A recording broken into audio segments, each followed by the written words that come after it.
Hello everyone, I'm Jacob Kaufman with Nerd on the Street, and today we are unboxing the BenQ PD3200U Studio Monitor.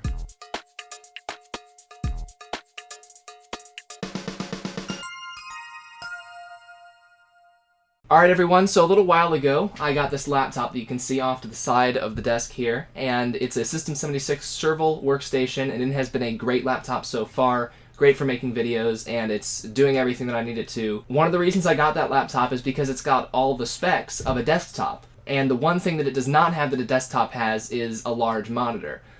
So for a long time I had been using a 27-inch 1440p monitor, and when I got this laptop, and I did need a laptop for other reasons that I talked about, but when I got the laptop it was a downgrade to a 1080p 17-inch monitor, and that's a lot less space to work with when you're making videos. Now the connector on that monitor that I had was a DVI connector, and there are no DVI ports on this laptop, and you can't convert HDMI or DisplayPort directly to DVI. They need to go through some sort of active adapter, which costs almost as much as a whole nother computer. So there's no point to doing that. But I still wanted some more real estate for making videos. You know, a lot of my videos are in 1080p, and when you're making a 1080p video, you want to have a screen that is higher than 1080p so that you can preview the whole video while you're editing it. So I looked around for monitors, and I ended up deciding on this. This is the BenQ PD3200U, like I said. It is the updated version of a model that was pretty darn popular last year. Last year, BenQ came out with their first in this line of designer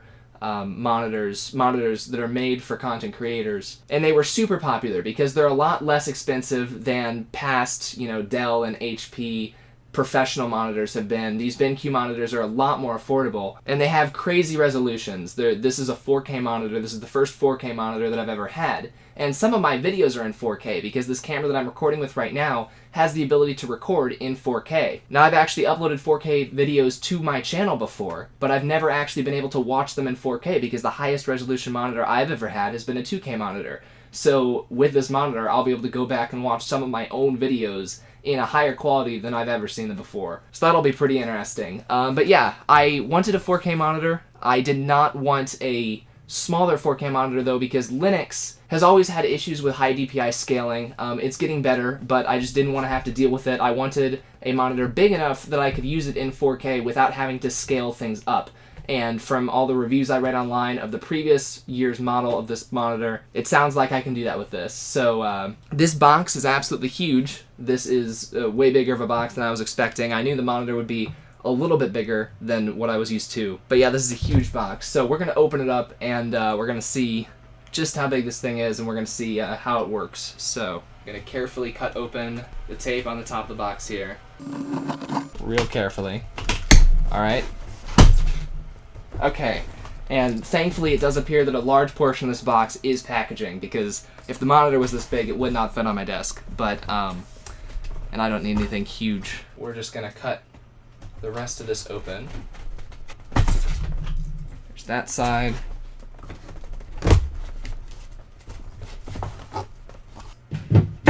Alright, and at the very top of the box we've got this product registration card here. It's got a link that I can go to register this monitor with BenQ, probably for, you know, support and warranty and whatnot.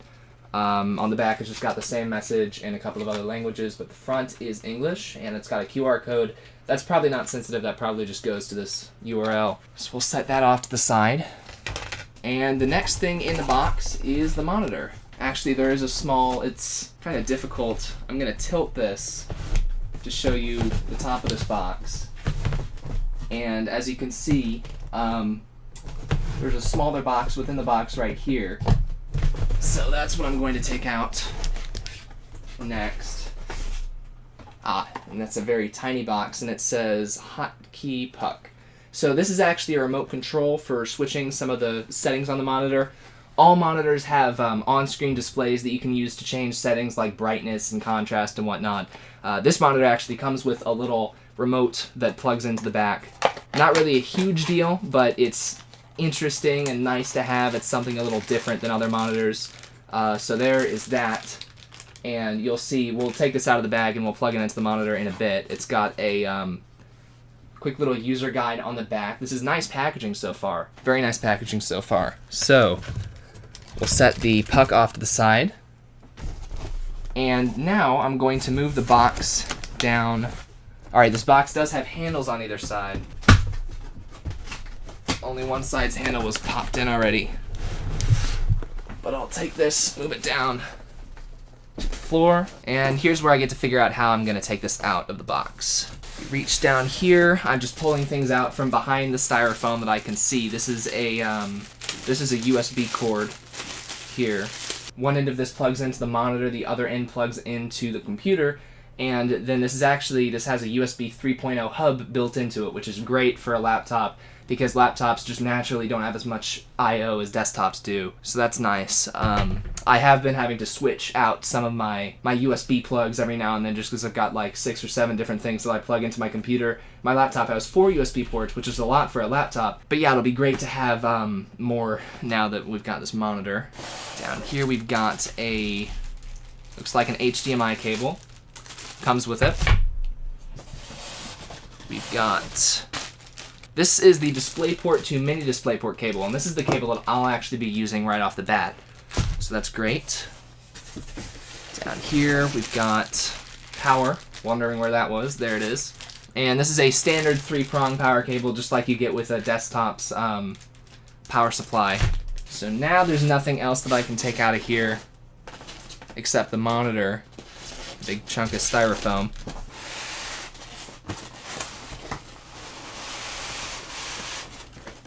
Aha.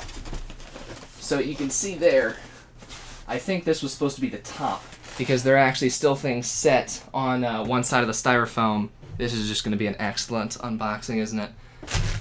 Alright, so knowing that that's the top, we will try to make as much room as possible here on my desk.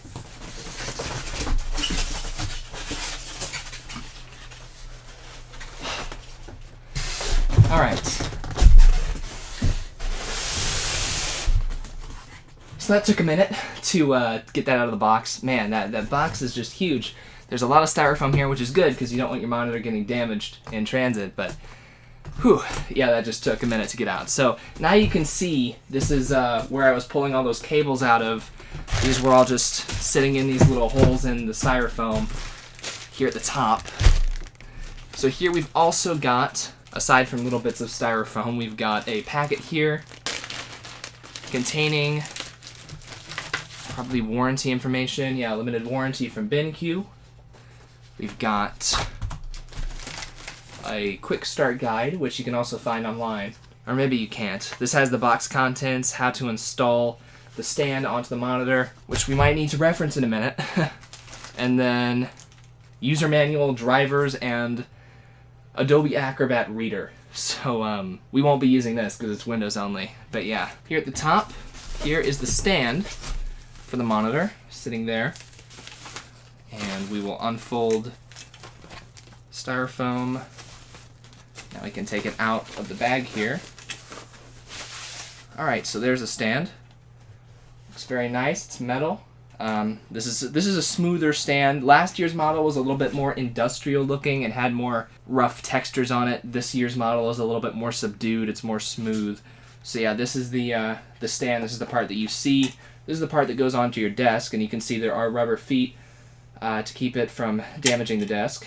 I'm going to try and find somewhere to set this stand. Maybe I'll just hold it for now, and then we're going to take the top of the styrofoam off. So here we have the monitor laying face down, and luckily you can see it's not nearly as big as the box, although it is still pretty darn huge. Here is the stand for the stand. Like, here's the bit that you attach to the base plate. If we unfold this, then we'll get, oh wow, that's pretty big. And this is the first time that I've ever had an adjustable monitor. A lot of cheaper monitors, like the monitor that I got years ago, it didn't adjust height-wise, it didn't tilt, it didn't do anything. But this monitor you can actually move around a little bit in the stand, which is nice. You can adjust the height. That's good for your posture and everything. On the inside of this ring here, there's a little bit of plastic protecting the blue plastic ring in there. So we'll tear the protective plastic off of the plastic, as you can see there, and that's just a place for cables to go, I think. Next up is the monitor itself. I am going to check out the quick start guide just to make sure that we're doing this right. So, looks like you are supposed to put this into the stand. You're supposed to put the stand into the base plate first. Then you attach the stand to the monitor while it's face down. And then you lift it all up. So, knowing that, we'll go ahead, see if I can capture this on the camera here. So we're gonna set this down onto the base plate. And it kind of turns to lock in there. And then on the bottom of the base plate here, we've got an area where we can screw it in. Just a standard thumb screw. You see these on the bottom of lots of monitor stands, although it's kind of at an angle. All right. Oh, yeah, there it is. Just had to turn it. I run into that issue a lot. Sometimes electronics, you have to be a little forceful to get them to connect properly. I'm never quick to do that, but yeah, screw went in. Just had to screw it in a little tighter than I was. So you can see we turned that thumb screw until it was tight, and then I just pushed the little flap back in, which is kind of hard to get. There's the flap back out. So you just twist that, push it back down so the monitor can sit flat on the desk. And then this is what connects to the monitor itself, which is sitting right here. So, alright, and you can turn this thing on the stand. It was crooked the way that it went in at first. That was throwing me off, but that's fine. And then here's the monitor. Whew, alright. So we're going to take the monitor out of the styrofoam, and I'm just going to set it on the desk.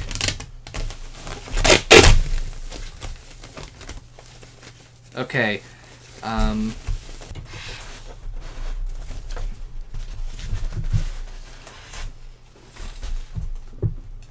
Be warned, this packaging here, this bag, breaks pretty easily. Don't try and pull up on that, because it will not help.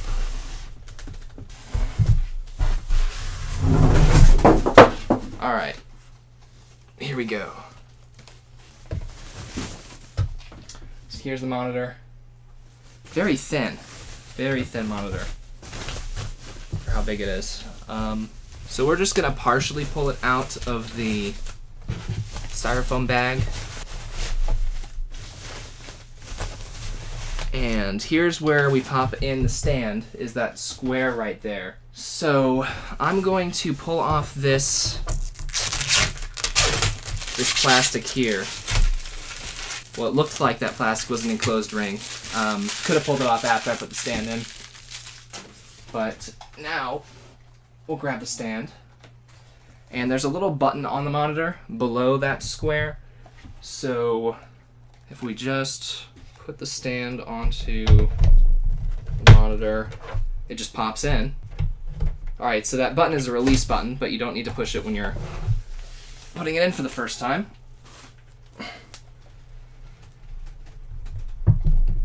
Alright, now we can remove the rest of that bag, and we can pan this up and zoom out so you can see the whole thing. Cool. Okay. Very large monitor, like I said. Boy, okay. We'll take the rest of the protective plastic off the back. And like I said, the previous model of this monitor had a rougher texture on the back. There is some metal-like lines texture on this inner plate here. The rest of it's completely smooth. Looks very nice. So while we have this turned around, I'm gonna grab the power cable, untwist the tie on that, and we're just gonna put the cables that we're gonna be using through this loop and plug them into the back of the monitor, so we don't have to do that when the monitor's flipped around facing away from us. Plug the power in over here. There's an on-off switch to the very right. There is a Kensington lock on this monitor. Power switch is to the very right, which will be the left side once the monitor's turned around. So there's our power cable. And then we will grab the DisplayPort cable. And I've never used DisplayPort before, interestingly enough. I've usually preferred either DVI or VGA. I've used HDMI on occasion, but never used DisplayPort. Now this monitor does have HDMI 2.0. Last year's model did not. It had HDMI 1.3, which meant that you could only get up to 30 Hertz with HDMI, but you could get 60 Hz with the DisplayPort. This monitor, I could get 60 Hz with HDMI if I wanted to. I still prefer DisplayPort over HDMI, but yeah, this does have HDMI 2.0 if you want to use it with HDMI. Okay, there's our DisplayPort cable. The large end goes into the monitor, and then mini DisplayPort can go into your computer. So we'll put that through the loop. And all of the input is over here. Actually, that's not where the inputs are. The inputs are over here on the other side. So we're going to turn this so that you can see.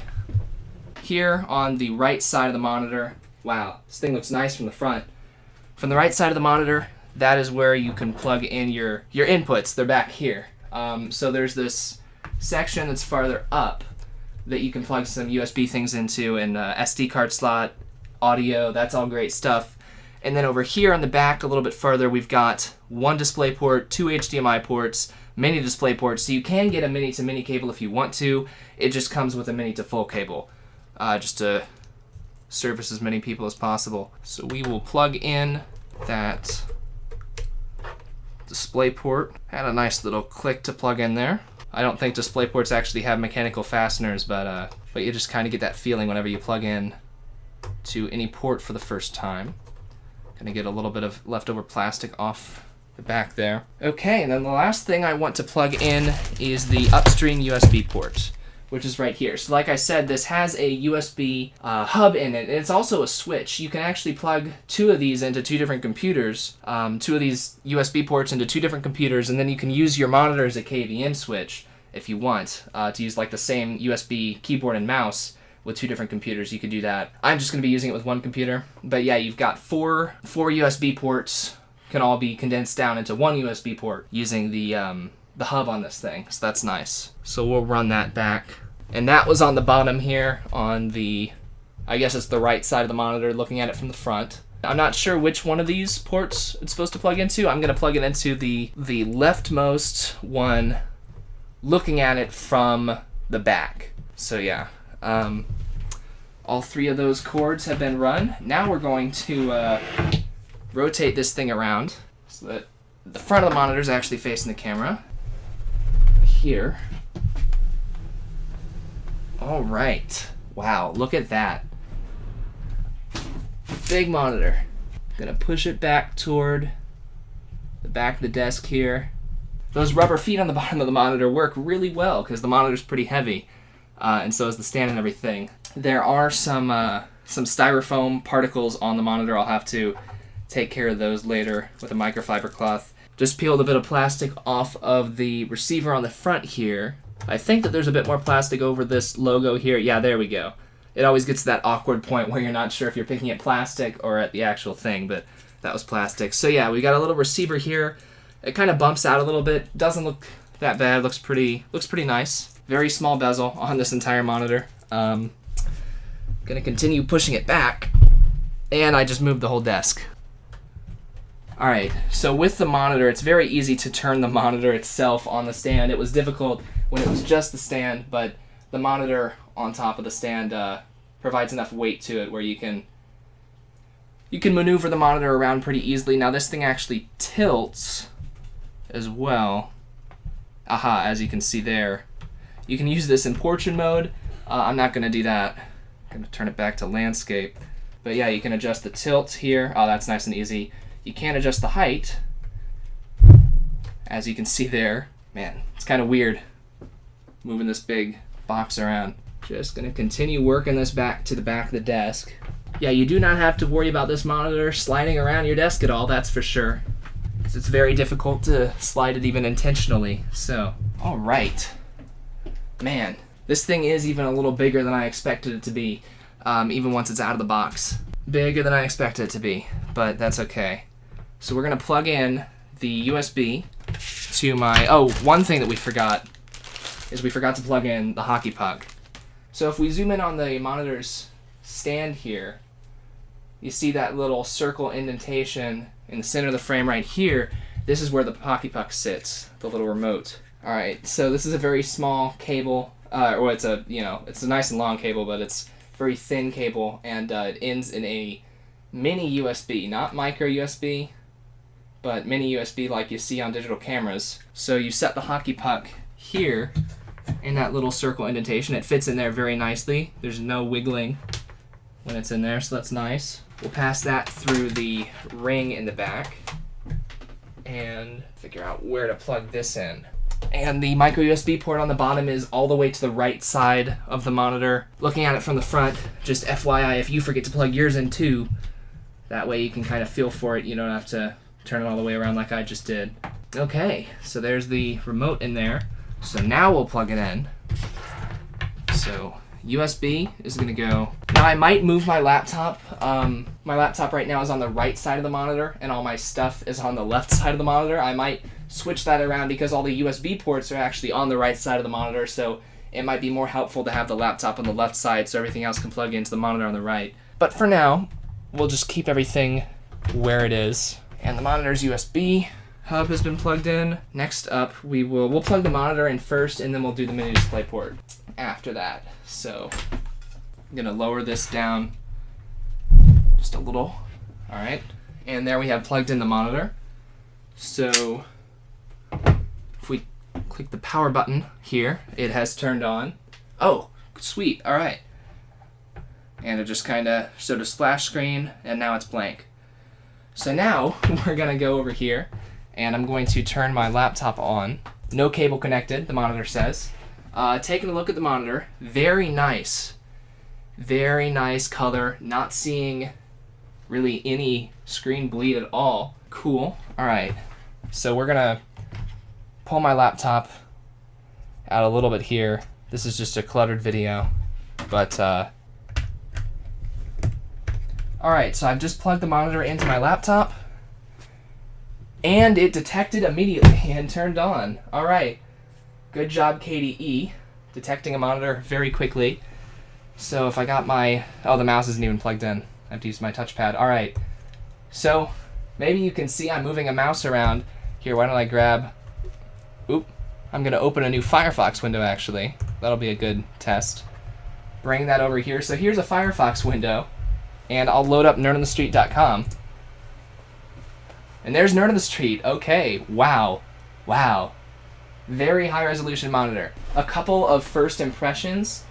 I'm gonna zoom in a little bit here on the monitor portion of the monitor, the actual screen itself. So one thing, I can absolutely read the text on the monitor. Like, I can read the text perfectly fine. I was a little bit worried about that because people said, you know, you need high DPI scaling if you're gonna be using a 4K monitor if it's a 27-inch monitor. But since this is a 32-inch, it's big enough to where I can read the text. I don't need to use high DPI. So that's great. That's exactly what I wanted. I'm not gonna use high DPI settings at all, just gonna leave it as is because I've got good eyes and I can read small text, but you know, you need a certain number of pixels to be able to make letters, and this has it. On the other hand, though, this is the first time I've ever seen an entire page of my website on one page, like no scroll bar, this huge footer at the bottom. I'm actually surprised that the image in the background doesn't look absolutely horrible stretched, but that was a 4K image, I guess, in the background. All right, so KDE does have quarter snapping in addition to half snapping, so this is probably how I'll end up using this with 4 windows at once, one on each corner here. So that's awesome. Okay. All right. I'm gonna zoom out just a little bit here, and there's not a whole lot left for me to do in this video, but I am going to just play around. So these are touch-sensitive buttons here on the monitor itself, and you can click those to look at the different options. So here, these are the different light modes. This monitor has several different light modes. It's got an animation mode that I'm gonna check out while I'm animating that makes everything a bit brighter so you can see details easier. It's got a CAD mode, looks like it makes things a little bit darker. Or maybe, I think it's meant to bring out lines for wireframe things in CAD mode. sRGB, that's a color standard. Rec 709, oh, that's darker. Low blue light, that's great. I love having a low blue light mode. I've never had that on a desktop before, but I use that a lot on my tablet when I'm reading at night. So, you know, late nights, if you're staring at your computer for hours at a time, you want to turn on low blue light mode, and it reduces the amount of blue light. It leaves more yellowish light, and that's better for your eyes. So we've also got dark room, just darker, and then user, that's a custom setting. I'm going to leave mine on standard for now. What other settings do we have? Here you can select which display input you want to use. I've only got one plugged in, so there's no point to that yet for me. But here we can change the brightness. It's set to 60 automatically. So we'll keep it at 60 for now. And then over here we've got more options. Here I'll zoom in so you can actually see. This is a pretty nice on-screen display. Normally these monitors don't have super fancy on-screen displays, but like I said, this is a higher-end monitor. So you can actually do picture-in-picture with more than one computer at a time with this. You can select your input again, change brightness, contrast, sharpness, all of that stuff. Picture mode, that's just the same stuff we were looking at before. Audio, so this monitor does have speakers built in. It's got stereo speakers that probably aren't great, but they're there. And then it also has that headphone jack, which is nice to have. So you can control that stuff there. KVM switch, right now, all right, so we plugged it into upstream number 2 is what we plugged our USB port into, because upstream 2 has a check mark by it and upstream 1 does not. So we plugged ours into the wrong port, but it's fine, it'll work anyway. And then if you want to have 2 different computers using this at once, yeah, you can switch your keyboard and mouse automatically when you switch your monitor over using that KVM switch option. We've got on-screen display settings and some other settings. We won't get into that yet. Ergonomics. It can actually, you can have your monitor remind you to look away from your computer screen every now and then. I won't do that, but eco sensor. All right, and that's everything we have up there. So on the remote here at the bottom, clicking the OK button brings up the, okay, that brings up this. So you see before I was tapping those buttons on the bottom of the monitor, you can do all of that with this remote. So now I can just navigate. There's actually an OK button in the middle, and then there's arrow keys where you can navigate around this thing and just change stuff. So that's really nice. And then there's 4 buttons. There's 1 turns it to sRGB by default. 2 turns it to CAD mode. 3 is low blue light. 4 does not do anything by default. So that's interesting. I wonder if I can change what those do. Custom key 1, picture mode.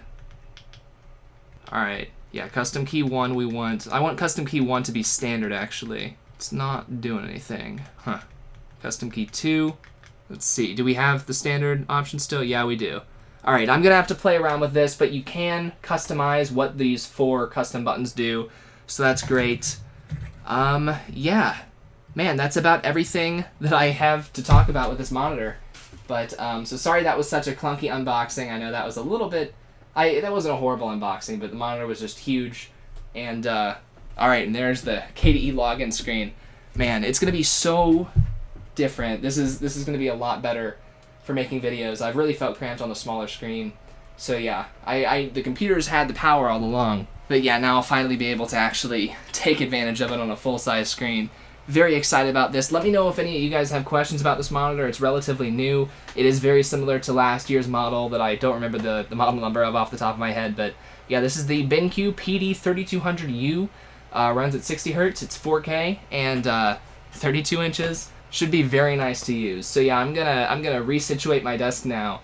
So I'll let you guys go. But if you have any questions, leave them in the forums at nerdonthestreet.com. or in the comments down below on nerdonthestreet.com, YouTube, or Dailymotion. But for now, I'm Jacob Kaufman with Nerd on the Street, and I'll see you guys later. Bye.